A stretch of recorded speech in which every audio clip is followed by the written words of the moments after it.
Now this is the fifth lecture on the topic disconnecting and reconnecting of capacitors. This is the case 5 in which we have two capacitors which are initially charged and one is initially uncharged. I am assuming that the capacitance of capacitor 2 is large, which means that capacitor 2 can hold more amount of charge as compared to capacitor 1. So we will see here two sub cases in which first we will connect negative plate of capacitor 1 with the positive plate of capacitor 2, and in sub case 2 we will see that we will connect negative plate of capacitor 1 with the negative plate of capacitor 2, as you can see in the diagram. So now I am going to discuss sub case 1 first. As soon as we will connect the three capacitors in series like this with the help of wire, what will happen? Few electrons from the negative plate of capacitor 2 will move and they will neutralize equal amount of positive charges on the plate of capacitor 2.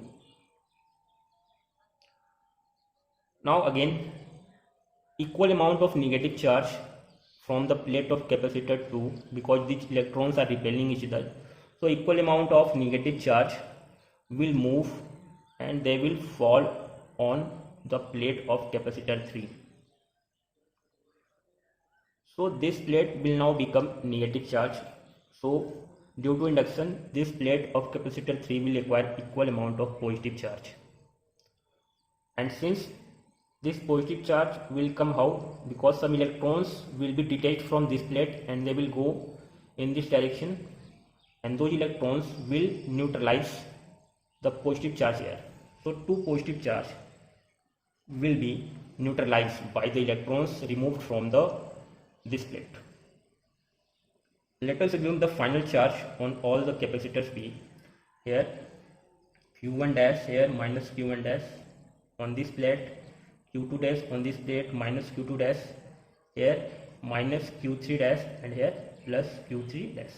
Let us assume that the final potential difference is across one is V1 dash, across the plate of capacitor 2 is V2 dash, and across the plates of capacitor 3 is V3 dash. Now I am going to apply Kirchhoff's voltage loop rule in this loop in clockwise direction. So if I will go in clockwise direction, the first plate is negative, so I will write minus V1 dash. Now again I am leaving the negative plate, so I will write minus V2 dash. Now I am going to leave the positive plate, so I will write plus V3 dash. This is equal to 0.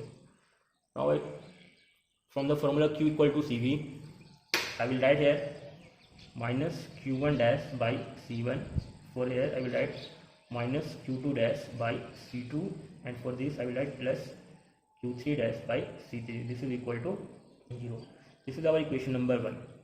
But we have three unknowns here, Q1 dash, Q2 dash, and Q3 dash. We have three unknowns, so we require three equations.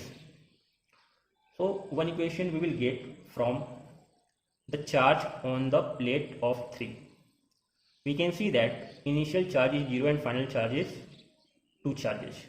So from if we will compare these two plates, so what is Q3 dash?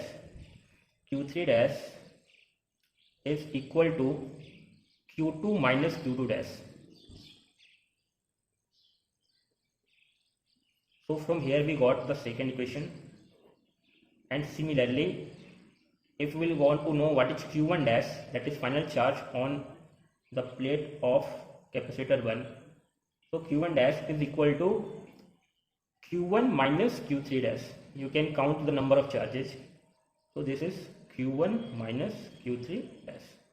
So this is our third equation. So we got three equations and we have three unknowns, that is Q1 dash, Q2 dash, and Q3 dash.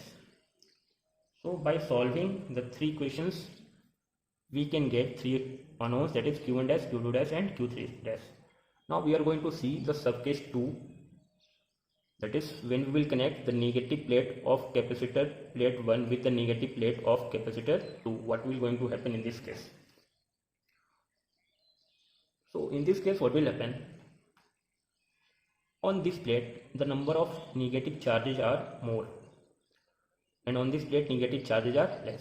And as we know that charges 1 to like charges are repel each other. So these electrons will start repelling, and few electrons from this plate will go and they will fall on the plate of this, that is capacitor 1. So these are the extra electron which came from this plate to negative electron. And similarly, these two positive charge will go and they will make this plate positive. So this plate will require equal amount of positive charge, and due to induction this will be negative charge, and to make this negative charge, positive charge will go in this direction, equal amount of positive charge, and they will fall on this plate. So this plate will become finally positive charge. Now let us assume that the final charges on each plate is q1 dash here, minus q1 dash here, minus q2 dash here, plus q2 dash here, plus q3 dash, and here minus q3 dash. And final potential difference between the plates is v1 dash here, v2 dash here, v3 dash. Now I am going to apply again Kirchhoff's voltage KVL in clockwise direction. So I am leaving the negative plate of capacitor 1, so I will write minus v1 dash. I am leaving the positive plate of capacitor 2, so I will write plus v2 dash.